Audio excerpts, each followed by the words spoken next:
Before you start, can I get just a quick picture? I don't know. I've already started. Yes, you can go ahead and take a quick picture, Donna. But you have to be in it. But we're going to have to wait, and everybody's going to be in it. Hey, everybody, I went ahead and brought us up live. I know we're starting late. I said I would start at 2. Hey, yeah, here I am. It's Joanne. We're just playing here. We're doing a mixology class for myself and some of my Red Hat friends, and we'll figure out things in a minute. Donna wants to take a picture, so we're going to let her do that. So just hang on a minute while she figures out what she wants to do. She's escaping a picture, so that way we have to have, that way we have her stuff, because everything's from Steep Tea, which is kind of cool. And I'll put links and stuff on as we're going along. So anyway, so we'll do this that way Donna can be in the picture too. I don't know, actually, no, I have to, oh, actually I'll do it this way. There we go. So. That way she has a picture of everyone. So anyway, so what's the goal today? The goal is to play, and actually it's Donna's class. So you guys are just going to be able to get to listen in. So if you have any questions, post them, and I'll make sure that I ask Donna and tell you kind of what's going on.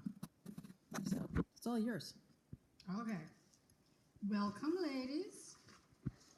Today, basically, we're going to talk about all the different things that you can do with tea. I have given Joanne a sheet with the website if somebody wants to look at the catalog. It has the address on it.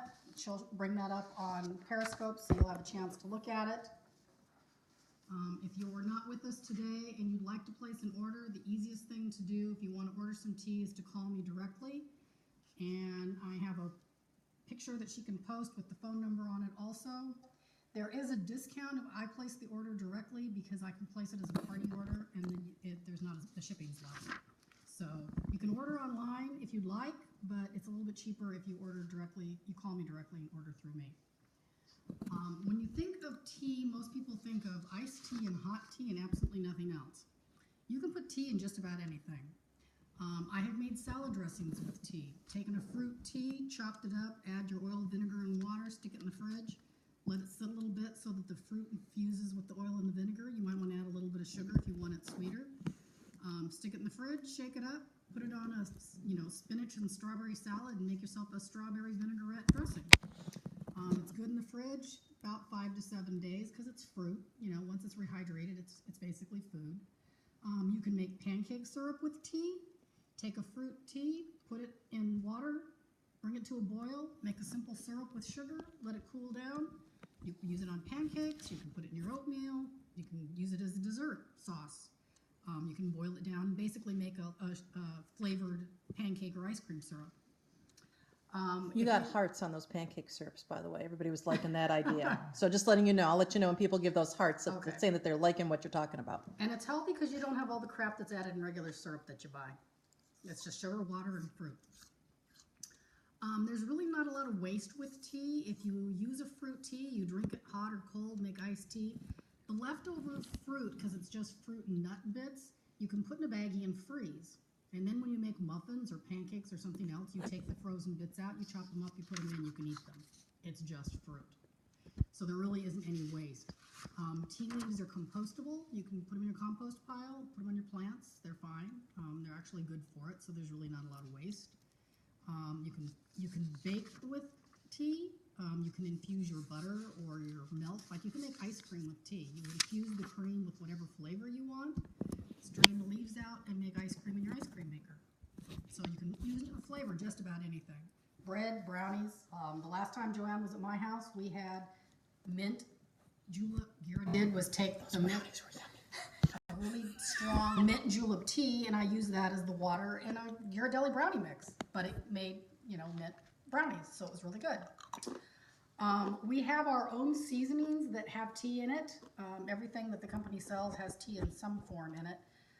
Today we're serving pumpkin cheesecake dip, and it has, I have to look here because I don't remember, black tea in it.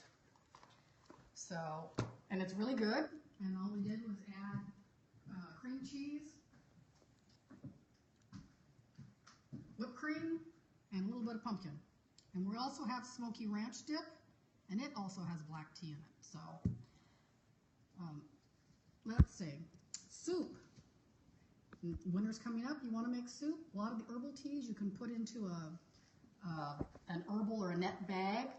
Put them in your tea. Chamomile is good. We've got some other healthy herbal teas that you can add to your soups that add flavor and some health benefits. We also have soaps, but you can use tea. I have a gal in the neighborhood here, she's blonde, and she buys the chamomile tea from me, and she makes tea and she uses it to rinse in her hair. And she says it keeps her blonde hair from getting that kind of nasty, dingy look to it, and it makes it nice and smooth and silky. So she uses chamomile tea for that. My grandson has really severe eczema, very severe eczema. Rooibos tea is actually good for inflammation. You can take it internally.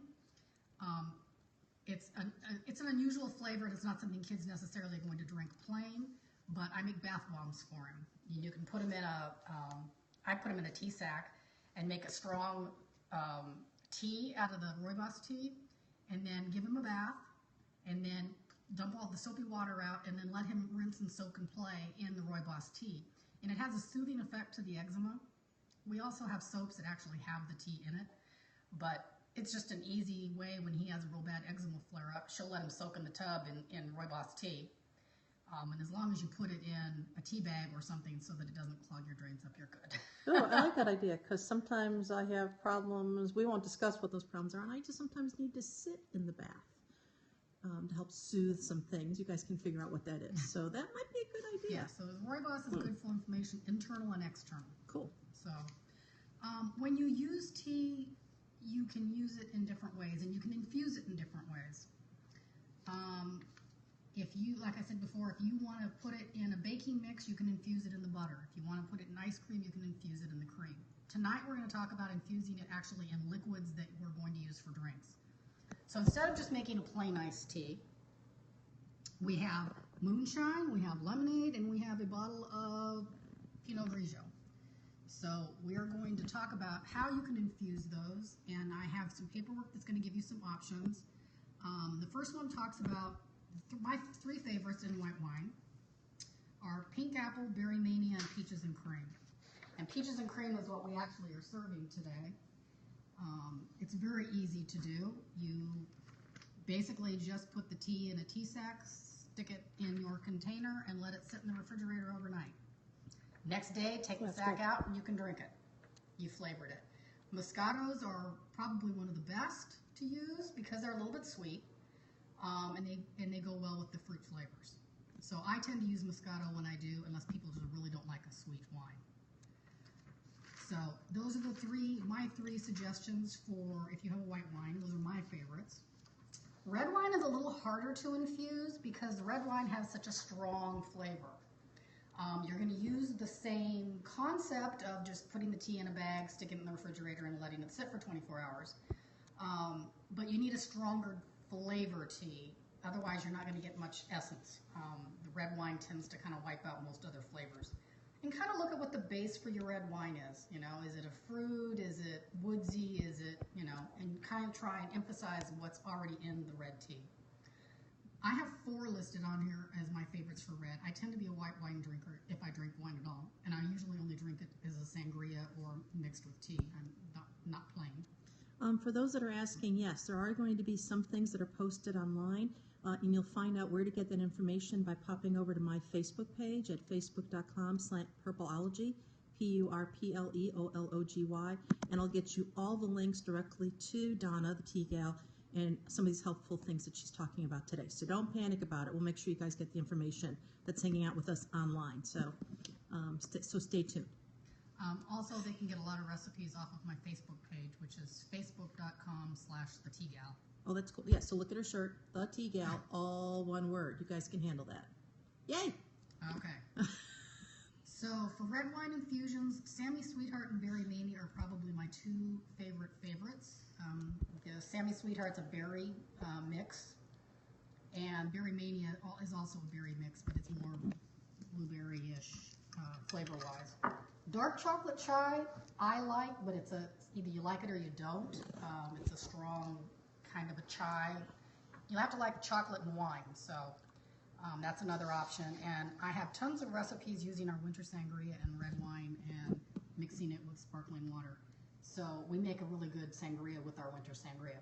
Unfortunately, the winter sangria is on back order until the 4th of September, but that's actually on my list of 4 favorites. And I have put together, and she's going to show you the pages, in order to get the reduced shipping, I've put together a package for you with my favorites and told you what it is, what the cost would be for those packages.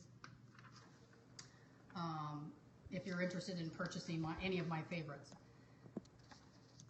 Now, let's go to rum. Rum and vodka, you can do a little bit differently. Actually, before I go to rum and vodka, you can actually do your wine by the glass. We do sell tea triangles that you can just pour a glass of wine, put the tea triangle in there. You're not going to get as strong of a flavor, but you still can do that if you want to put it in your glass, go change your clothes after work, and then let it sit for 5-10 minutes and then be able to drink it. But it's not going to be as strong as if you do the whole bottle overnight in the fridge. But that is an option. Cool. The next one we're going to talk about is rum. Today I actually have the Italian orange soda made. We have sparkling water to use with it and different rums to try that you can mix. I have Berry Mania is very popular. I drink it as iced tea and it mixes with just about everything. And Coconut Calypso is another good one, or Pina Colada because it goes with rum. Sorry guys, I don't like coconut. I'm not a big coconut fan either, but I will drink the Coconut Calypso. There's something about it. I don't like raw I'll give you a coconut. thumbs up for that. I don't like shredded coconut, but I will drink the Coconut Oh, Calypso. well then maybe I will. I like coconut. I love coconut milk and coconut in things, but I don't like shredded coconut. So, I don't like shredded coconut either, and we've got another one that's coconut that I don't care for, but the Coconut Calypso I will drink as an iced tea. All right, jury's out. I'll try it. In order to infuse it in rum or vodka, you can do it 2 ways. You can infuse it individually, so like take 6 ounces of your liquor, put it in another container, and then just fuse that, and then add whatever you want as a mixer. So you can use sparkling water, whatever you would use as a mixer for your particular drink.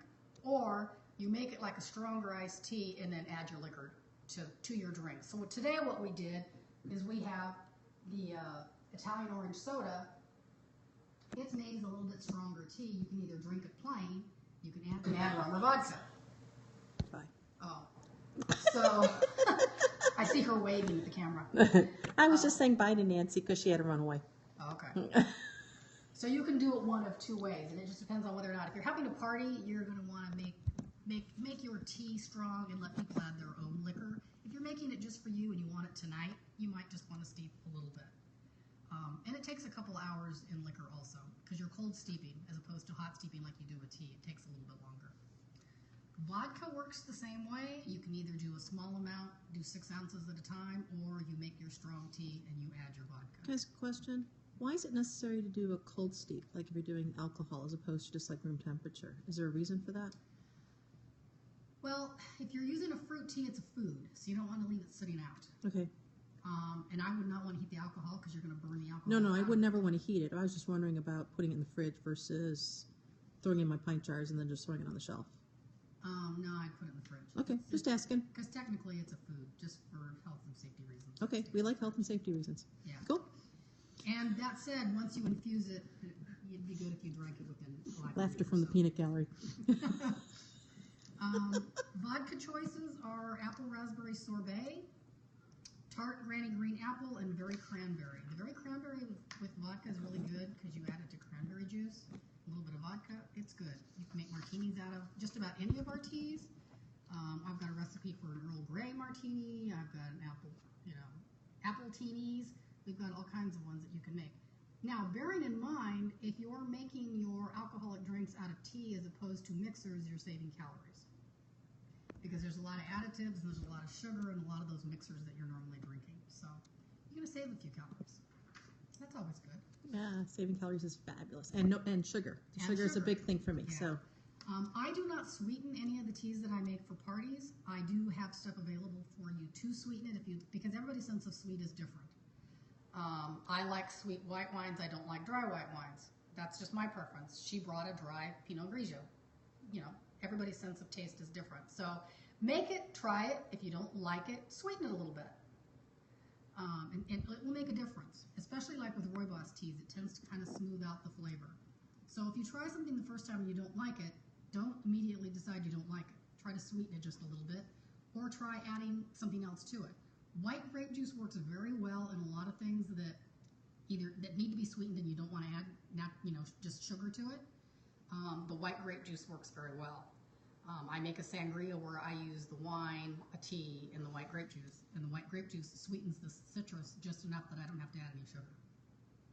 So that's always a good option to use. Now, for the class, I have given you a tea wine infusion pairing suggestions. And also, if you're a vodka drinker, a rum drinker, or anything else, which includes your moonshine and whiskey and amaretto and schnapps and brandy and gin and Baileys, I've given you a list of suggestions of teas that mix well. Now, that said, I have not tried all of these. These are suggestions that have come from the other 8,000 consultants that I've compiled over the course of my time with the company. Some of them I have tried. I'm not necessarily a gin drinker, so I can honestly say I haven't tried any of the ones with gin, and I've never had moonshine, so I can't help you with that. But it will give you some suggestions. The catalog can be a little overwhelming, so I wanted to give you a little condensed set of suggestions. Okay? What I'd like you to do now is kind of look at the pairings, think about what kind of flavorings you think you would like. So like you have lemonade, so I'm assuming you're going to want a fruit flavor or a mint flavor. So you would want to look at those and see, or and you can look at the catalog. Like I said, the catalog can be overwhelming. And there's a section on fruit flavors. The mints are in the back with the herbals. You have moonshine, and I think we talked about doing a tart granny green apple, but I don't know what the other choice you had was. Well, I'm thinking maybe, I was looking at the dark chocolate chai maybe if it was available. Yes. I was wondering that might be interesting in a moonshine. Now, you have a dark chocolate chai at home that you bought. I know, and I haven't opened it And yet. you haven't tried it yet? Yeah. Okay. Oh, that's right, I did buy that. That's off in my stuff I haven't tried yet. Do you like cinnamon? I do like cinnamon. You might want to consider we have one, a puer that's cinnamon hearts. Tastes like a red hot.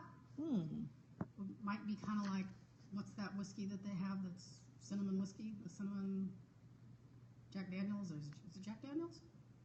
I saw it last Christmas for the first time. Somebody had it at a party. Oh, I just saw it. Yeah, it was Red Hots. It's, That would be very similar. it was Jack, but I haven't tried it yet. Okay, I haven't tried it. They were all raving. They said it tasted like Red Hearts. I don't know. What should I Red try? Hots. Any suggestions out there? I'll show you the sheet again. And that's not everything. That's just out of the 100 teas that we have, those are people's suggestions. So you'll, like I said, the catalog can be overwhelming. You have a Pinot Grigio. Fruits probably. It just depends on what your preference is. Let me show you some stuff. Okay. This was the amazing pumpkin dip. It was really good. Served with crackers and fruit. Really cool. That was the other one dip that we had that we tried, of course, with vegetables. Really, really, really, really good. Everybody's trying to figure out some things. Thought I would show you what's up here. This is the Razzle Dazzle Raspberry and White Grape Juice. That was really good, by the way, with a little bit of vodka, because I already tried it. I haven't tried this one yet, but all of my Red Hat friends, what about a Red Hat lemonade? It's the Jenna cherry and lemonade to make this fabulous red lemonade. That was really good. Okay. This was the Italian orange soda, which I haven't tried yet, but I'm not a big fan of orange. Yeah, I wish you did live closer. Everything is looking yummy. It makes me think more of a gin. And this was really good. The peaches and cream and Moscato. I'm wondering what that would do in moonshine. So I'm really thinking that peaches and cream might be really good, because like I said, I really liked it in the Moscato. Because if you add a fruit to it, it's going to be a little bit sweeter. So everything's really good. So the process is really quite simple. Then you might like the Berry Mania in the Pinot. As we put it together. The hardest part is trying to figure out what the hell you're putting it all together with. So once you figure it out, it's actually really simple. I want to show really quick, maybe on mine or on one of them, on how we just put it together, and then we'll end the broadcast, and then we can all play. Okay. So Actually, I have an extra one here. So she's got an extra one, and I'm just going to have Donna show you just how easy it is to mix something up, and then that way you guys can get the process we can go, oh yeah, peaches and cream and Moscato was really yummy. I do, that's a thumbs up on the porch on a hot day. Fabulous. Actually, on a cold winter's day in front of the fire. That would be nice too. Anyway, so she's going to show the process on how to do it. And then I'm going offline because I need to play and drink, and I can't do that and broadcast at the same time. I promise I'll be sober before I get in the car to drive home. But I wanted you guys to get that really quick, and then we're going offline to play, and then I'll make sure everybody gets the links later. So remember, on Facebook, facebook.com, TheTeaLady, all one word. And of course, I'm at Purpleology, Purpleology. So back to Donna. I do the class in mason jars for a couple of reasons. First of all, they seal nicely, they're washable, and you can write on them with a permanent marker and write your flavor on it. So my refrigerator tends to look like a science lab because I mix a lot of my teas, and I can just write on here what it is so that I will remember when I go to drink it. It's like, oh, that's Berry Mania and Mint Julep. It's written on the container because there might be 5 or 6 of these in my fridge at any given time. So I've supplied for the class a mason jar. This is a 4-cup jar because it will hold an average bottle of wine, which is about 3.5 cups. They also have tea sacks in here. And the tea sacks are long, they're cup size or pitcher size. We only carry one size. They come in boxes of 100. That's what they look like. And basically what we're going to do is we're going to pick our tea. We're going to pour whatever it is you're steeping into your container. And then depending on how much you're doing will depend on how much tea we're going to use. Generally for a, this is 750, yeah. For a 750 milliliter bottle of wine, you're going to use about 2 to 3 tablespoons of tea. Our measuring spoons that we sell are, this is a tablespoon and a half, so it's a little bit bigger than your standard tablespoon. And we're just going to scoop out the tea, we'll put it in here, and then we're going to fold the tea bag over the edge of the jar so that the leaves stay inside, because the tea leaves are going to float a little bit, and then we're just going to screw the lid on. Now when you're ready to serve it, you just take the tea out, you know, toss this, and it's ready to go, because all your leaves are going to stay in the bag. There'll be no sediment. I use a brute for mine, just because I have one. And I just pour my tea leaves directly in the container and just let them float around. And then when I'm ready to drink it, I pour it through here. And this has a filter in it, so I just pour it in, leaves and all, and then set it over my cup or whatever it is that I'm going to transfer it to. Usually, like for these, I transfer them into the pretty containers.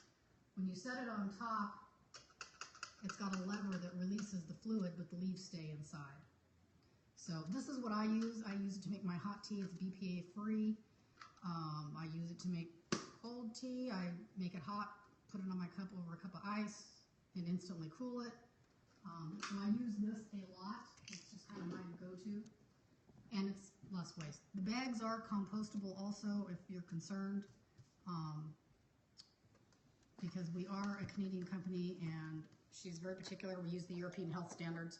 So our tea has no preservatives, no pesticides, it's non-GMO, no artificial flavors, no artificial colors. In general, it's 6 hours in the fridge overnight. It's better if it sits overnight, a minimum of 6 hours. Okay. I usually do mine the day before and then it's good the next day. Cool. Cold steeping, even if you're making iced tea, really should sit in the fridge overnight. Cool. On that note, years ago we used to make sun tea. Please don't do that anymore. Putting your tea out in the sun just encourages bacteria to grow. They've now decided that's a basic bozo no-no. Because the water never gets warm enough to kill the bacteria off, it's a closed environment and it just gets warm and it sits there for hours and the bacteria just multiply, any bacteria that's in the water or in your containers. So if you're going to make tea in any way, shape, or form, boil it or do it cold in the refrigerator, but don't set it out in the sun. It's not healthy for you. Cool. And then the other thing you talked about was the tea triangle. Do you have one to show? Yes. Oh, Let me grab I was just curious. They actually they're silk triangles. While Donna's going off to get a tea triangle, does anybody have any questions? Because like I said, we're out of here so I can figure out what I'm drinking. So, and I can't drink and broadcast. I don't think it's safe for me or for you. So, tea triangles, very cute. So that's a tea triangle. We have about 30 flavors that come that way. They're great for travel because they're ready to go. They're already pre-measured. But they are a little bit more expensive. You get 20 triangles for $13, whereas a normal size bag of tea, which is 50 grams, is about 25 servings, and it usually starts at $7 and goes up. So you pay a little more for the convenience and to have the bags, whereas the steeping sacks, you get 100 of them for $10. Right, or you do it as a free thing in your stuff, and then you get something that can filter it out, like the brute. Yeah, which I think is really kind of cool. I was thinking about that. Yeah, you get the loose tea and you buy the brute. The brute's the best because you just wash it out and reuse it. There's no waste. And you can, I rebrew my tea. All tea can be rebrewed as long as you don't let it sit. Like, if you ever go into a restaurant and they give you tea and it tastes nasty, it tastes burned, it's because it is. When you do a black tea, a green tea, or a white tea, don't leave the leaves in your cup as you're drinking. Don't leave the tea bag in your cup as you're drinking. It burns the leaves. Because what happens is it starts to, I'm having a senior moment. Yeah, now do you really believe that she's a senior, guys? I mean, come on, seriously? Yes. Yes. It continues to steep and it burns. I'm trying to think of the word, but it's not coming to me at the moment. But if you do it in the brute, your tea leaves, after I've put it over my cup, all the water has come out, leave the lid open, the leaves are going to cool off. So it stops releasing the tannins. So it stops, it won't get bitter. So then when I'm ready for another cup, I just pour more hot water in it, let it steep for the amount of time, and then put it back over my cup. I can do that 2 or 3 times with loose leaf tea. If you ever tried to do a tea bag from Lipton's, you're not going to get anything the second time because you used up what little there was there because it's just tea dust. It's not really leaves. So most of our teas you can re-steep 2 to 3 times and still get good flavor. So any questions? We pretty much talked about how we're going to do it, the different ways that you can do it. There are so many flavors. I'm sure we can find something that you like. We have 100 different flavors, so if you don't like mango, there's always berry, there's apple, there's you name it. This is a new catalog. It's got a lot of new fall teas in it, so there's a lot of pumpkin stuff, a lot of cinnamon, a lot of warmer, because of the fall's coming, warmer flavored teas. In the summertime, we have more fruit, light, summery teas, more iced tea type flavors. But you can drink any tea, hot or cold. You can put any tea in food, any tea in liquor. It's just a matter of taste. Thanks for tuning in, everybody. Remember, facebook.com/TheTeaLady. And if you want to find me, oh, sorry, TheTeaGal. TheTeaGal, G-A-L, gal. Anyways, because she's a fabulous gal. And for me, facebook.com/Herbology, and we're signing off, and everybody go find something fabulous to steep, and you probably don't have any, so remember, and she can set you up with some fabulous things. So, thank you all. Bye.